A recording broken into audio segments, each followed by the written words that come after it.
Cooking blog থেকে বলছি। আজকে কিন্তু আমি একটা সুস্বাদু কিন্তু কচুর লতি কেউ বলে কচুর বই। তো চলো আমরা কিন্তু কচুর বই বলি। তো আজকে কিন্তু দারুণ একটা কিন্তু রেসিপি করব। তো চলো প্রথমে কিন্তু দেখো কচুর লতিটা, এই দেখো কড়াইতে কিন্তু জল দিয়ে দিয়েছি। এই যে জল দিয়ে দিয়েছি, জলে কিন্তু আমি কচুর লতিটা হাফ বয়েল মানে চামড়াটা যেন ঘুচিয়ে যায় সেইভাবে করব। অনেকে কিন্তু কচুর লতিটা আর কচুর বইটা, আমরা কচুর বই বলি, তো কচুর বইটা কিন্তু অনেকে খেতে চায় না, হাত কালো হয়ে যায়। কিন্তু এইভাবে যদি করো, দেখো আমি এই যে কিন্তু বসিয়ে দিলাম, হাত দিয়ে বেছে নাও তাহলে কিন্তু হাত কিন্তু কালো হবে না। তো চলো দেখো আমি কচুর লতিটাকে আমি বসিয়ে দিয়েছি। এদিকে কিন্তু হয়ে গেছে, আর এদিকটা কিন্তু আমি এখন উল্টিয়ে দিচ্ছি। দেখো এটা কিন্তু অল্প অল্প কিন্তু ঘুচিয়ে গেছে। দেখো এখন ওদিকটা হলে কিন্তু আমি নামিয়ে নেব। কিন্তু এই দেখো গরম জলে কিন্তু করে নিলাম।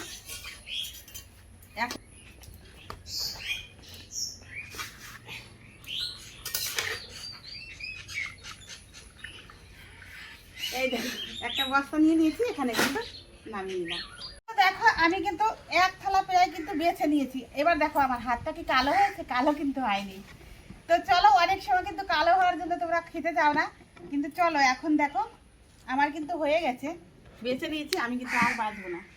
কড়াইটা কিন্তু বসিয়ে দিয়েছি। আমি এটা কিন্তু আজকে একদম পেঁয়াজ রসুন ছাড়া কিন্তু করবো। তো চলো প্রথমে দেখো আমি কি করছি। এই দেখো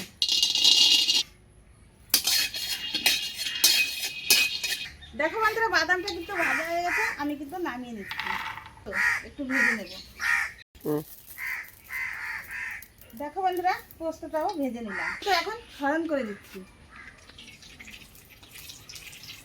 তেলটা দেখো ভালো করে গরম হয়ে গেছে, আমি একটু নিয়ে দিয়ে দিচ্ছি। এই দেখো ফোড়নে কিন্তু 5 ফোড়ন আর গোটা জিরে কিন্তু দিয়ে দিচ্ছি। ভালো করে নেড়ে ছেড়ে দেবো। এই যে বইটা বেছে নিয়েছি, এটা কিন্তু আমি এখন দিয়ে দেবো।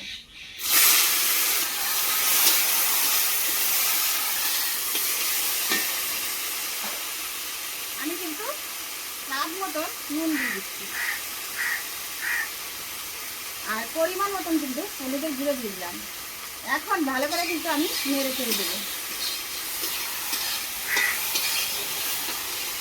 এটা কিন্তু ভাজা হতে থাকবে, আর এদিকে কিন্তু যে মশলাগুলো দিব সব কিন্তু আমি এখন করে নিচ্ছি। কিন্তু জিরাটা বেটে নেব। দেখো বন্ধুরা, জিরাটা কিন্তু বাটা হয়ে গেছে, আমি কিন্তু এখন তুলে নিচ্ছি। আর কিন্তু পোস্ত আমি কিন্তু একসঙ্গে বেটে নেব। পোস্ত কিন্তু আমি এখন বেটে নেব। বাদাম কিন্তু বাটা হয়ে গেছে, আমি কিন্তু এখন তুলে নিচ্ছি। কাঁচা লঙ্কা আর এই দেখো আদা, এটাও কিন্তু আমি এখন বেটে নেব। দেখো বন্ধুরা, আদা আর কাঁচা লঙ্কা কিন্তু বেটে নিচ্ছি, আমি এখন তুলে নেব।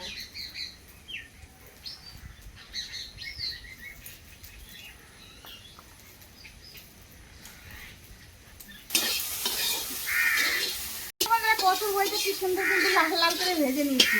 দেখো একদম লাল লাল করে ভেজে নিয়েছি। এখন আমি যেসব মশলা দেবো এক এক করে কিন্তু দিয়ে দিচ্ছি। এই দেখো কাঁচা জিরা কিন্তু দিয়ে দিলাম, লঙ্কা আর আদা বাটা দিয়ে দিলাম।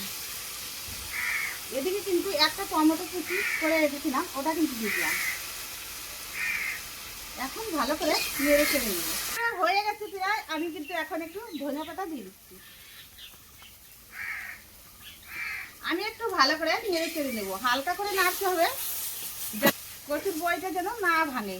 আস্তে আস্তে করে এইভাবে করে নেড়ে চেড়ে দিতে হবে।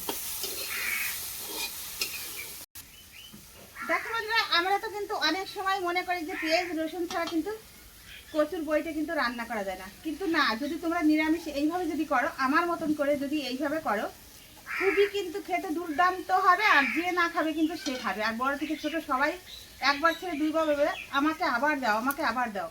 তো গরম ভাতে তো কোনো কথা হবে না, তোমরা রুটির সাথেও খেতে পারবা, আবার মুড়ির সাথেও কিন্তু খেতে পারবা।